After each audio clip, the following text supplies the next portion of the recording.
रानो चिड़िया के 3 अंडे थे और आज उन तीनों अंडों से 3 सुंदर सुंदर सी बेटियां निकली थी। मम्मा चिड़िया बहुत खुश थी। बच्चों, आप घोंसले में बैठो और मैं पड़ोसियों को मिठाई देकर आती हूँ। मम्मा, मिठाई? वो किस खुशी में? आपके अंडों से सुरक्षित बाहर आने की खुशी में बच्चों। फिर मम्मा चिड़िया अपनी पड़ोसन गोरी कौवी के घर मिठाई लेकर जाती है। गोरी बहन, मैं आपके लिए मिठाई लेकर आई हूँ। मिठाई? बेटे निकले हैं ना आपके अंडों से, ये मिठाई उस खुशी में है क्या? नहीं, मेरे तीनों अंडों से 3 बेटियां निकली हैं। पागल चिड़िया, बेटों की मिठाई तो हर कोई बांटता है और तुम हो कि बेटियों की मिठाई बांट रही हो। इस जमाने में बेटियां बेटों से कम नहीं है। तुम देखना गोरी, मेरी बेटियां बड़ी होकर बेटों से ज्यादा कामयाब पक्षी बनकर दिखाएंगी। मेरे 3 बेटे हैं, बड़े होकर एक एक दाना भी लाएंगे तो 3 दाने घर आएंगे और तुम्हारी 3 बेटियों का तो पेट ही भरना मुश्किल होगा तुम्हारे लिए। गोरी, तुम ये मिठाई रखो, ये तो समय ही बताएगा मेरी बेटियां कामयाब पक्षी बनती है या फिर तुम्हारे बेटे। चिड़िया अपने घर चली जाती है। दिन गुजरते गए और मम्मा चिड़िया अपनी बेटियों को जिंदगी गुजारने के रीत रिवाज बताती रही। सुनो मेरी बेटियों, बिना मेहनत के कुछ हासिल नहीं है। अच्छे समय में बुरे का ध्यान रखना और हमेशा कोई भी काम करने से पहले सोच लेना कि वो काम अच्छा है या बुरा, और बुराई से हमेशा दूर ही रहना। मम्मा, हम उड़ना कब सीखेंगी? आज मैं अपनी बेटियों को उड़ना सिखाऊंगी।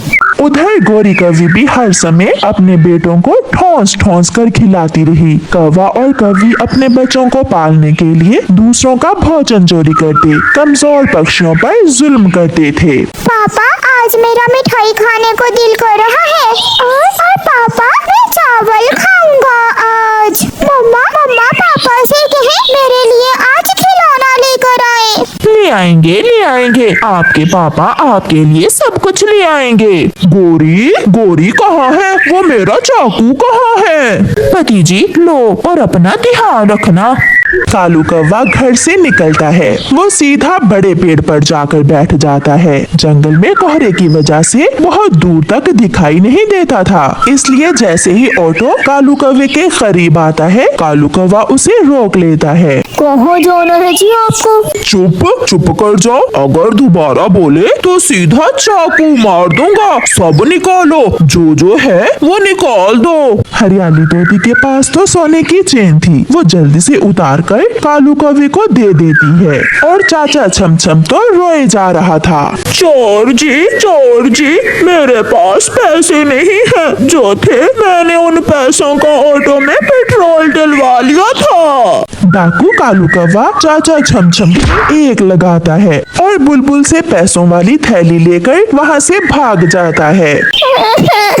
मेरा बेटा बीमार था, मैं अपने बेटे के लिए दवा लेने जा रही थी। वो चोर मेरा पैसों वाला थैला लेकर भाग गया। चलो, मैं आप सबको आपके घर तक छोड़ देता हूँ। कालू कौवा मिठाई की दुकान पर जाता है और वहाँ से मिठाई लेता है। फिर वो चावल लेता है और फिर खिलौनों की दुकान से अपने छोटे बेटे के लिए खिलौने लेता है। कालू जी, क्या बात है, आज तो खुले ही खर्चे हो रहे हैं। कबूतर, जो कमाता हूँ अपने बच्चों के लिए ही तो कमाता हूँ, तुम्हारी तरह मैं कंजूस नहीं हूँ। ऐसा कहते हुए कालू कौवा वहाँ से चला जाता है। सब बच्चे लंबी सांस लें और अपने पंख फैलाकर छलांग लगाएं। और छोटी, आप मेरे साथ साथ ही रहना। चिड़िया की तीनों बेटियां बहुत पुरजोश थीं। आज वो अपनी पहली उड़ान भरने वाली थीं। मैं आगे जाऊंगी, मैं अच्छे से उड़ूंगी। ये तो अभी थोड़ी देर बाद पता चल जाएगा। फिर वो सब उड़ती हैं, कोई आगे तो कोई पीछे। सारा परिवार एक दूसरे का हौसला बढ़ा रहा था। मम्मा चिड़िया के लिए जिंदगी की ये सबसे बड़ी खुशी थी। उसकी बेटियों ने पहली ही बार में उड़ना सीख लिया था। शाम को थकी हारी वो सब घर जाती हैं। मम्मा ने आज का दाना कल ही ढूंढ लिया था, इसलिए अब उन्हें दाने की चिंता नहीं थी। अब कल से मेरी बेटियां अपनी अपनी जिंदगी का फैसला करेंगी कि किसने कौन सा काम सीखना है। उधर कौवे भी एंजॉय कर रहे थे। गोरी चाचा छमछम का ऑटो था जिसे मैंने लूटा। फिर तो चाचा छमछम बहुत रोया होगा। वो तो बच्चों की तरह रो रहा था। पापा, जब कोई रोए तो क्या फिर उस पर रहम नहीं करते? नहीं बेटा, हमारे काम में रहम नहीं है, पत्थर दिल बनना पड़ता है। चिड़िया की एक बेटी घर बनाना सीखने का फैसला करती है और वो घर बनाने का काम सीखना शुरू करती है। और दूसरी बेटी अपनी मम्मा से कहती है, मम्मा, मैं खेती बाड़ी करूंगी, मैं कपास उगाऊंगी। और तीसरी बेटी कहती है, मम्मा, मैं गरम कपड़े बनाने का काम सीखूंगी। मुझे विश्वास है मेरी बेटियां अपने अपने काम पर पूरा ध्यान देंगी। समय गुजरता गया और चिड़िया की बेटियां अपना अपना काम ध्यान से करती रहीं। एक दिन कालू कौवा उल्लुओं के घर चोरी करने गया था कि उल्लू उसे पकड़ लेते हैं और वो उसके चेहरे से कपड़ा हटाते हैं। ये तो पहाड़ों वाले जंगल का कालू कौवा है, इसे मारो मारो इसे। उल्लू मार मार कर कालू कौवे के पंख तोड़ देते हैं और उसे पहाड़ों पर फेंक देते हैं। मर गया, हाय मर गया, कोई मुझे मेरे घर तक पहुंचा दे। गोरी तक खबर पहुंचती है तो गोरी कालू कौवे को पहाड़ों से उठाकर घर ले आती है। क्या जरूरत थी उन उल्लुओं के घर जाने की? अब इस जंगल में चोरियां करने से खर्चे पूरे नहीं होते, इसलिए मुझे दूसरे जंगल जाना पड़ा। तीनों बेटे एक दूसरे की तरफ देख रहे थे। पिताजी, अब घर का खर्चा कौन चलाएगा? तुम बड़े हो बेटा, ये बोझ अब तुम्हें ही उठाना पड़ेगा।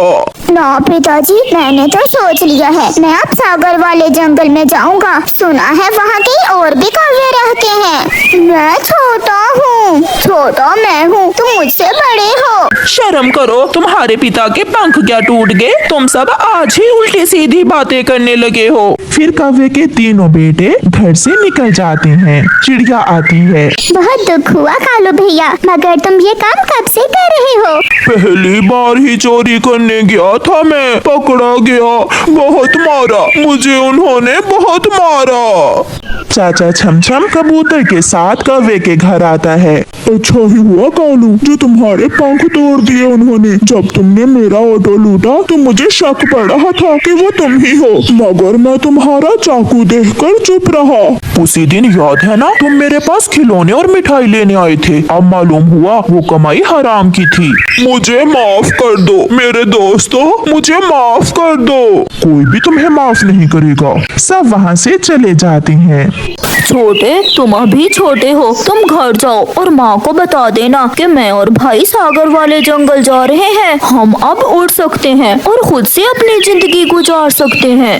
ऐसे कौवे के दो बेटे सागर वाले जंगल में चले जाते हैं और तीसरा घर लौट आता है। मम्मा, वो चले गए, वो हमें छोड़कर चले गए, मगर मैं यहाँ आपके पास ही रहूँगा। कालू, अगर उन बच्चों को हराम की कमाई ना खिलाई होती तो आज हमारे बच्चे हमारे काम आते। गोरी, इसमें दोष तुम्हारा ही है, तुम ही मुझे चोरियां करने भेजा करती थी। चिड़िया की तीनों बेटियां अपने अपने काम अच्छे से सीख लेती हैं। बड़ी बेटी अब घर बनाने का काम सीख चुकी थी। छोटी की कपास की फसल भी तैयार थी और उससे छोटी बूढ़ी फाख्ता से स्वेटर बनाना सीख रही थी। उनके घर में सुकून था। शाम के बाद गोरी कौवी रोती हुई चिड़िया के पास आती है। चिड़िया, चिड़िया, मुझे एक गरम कंबल दे दो, आज कालू के शरीर में ठंड से बहुत दर्द है। आज है या कल, न जाने कालू किस समय मर जाए। ये कंबल मेरी बेटी ने बनाया है, ये आप ले जाएं। और वो बात याद करना जब मैं तुम्हारे घर मिठाई लेकर गई थी। चिड़िया, वो बात तो मुझे सारी रात सोने नहीं देती। आपने सच ही कहा था। बात बेटे या बेटियों की नहीं होती, बात उनकी अच्छी प्रशिक्षण की होती है जो हम अपने बेटों की ना कर सके।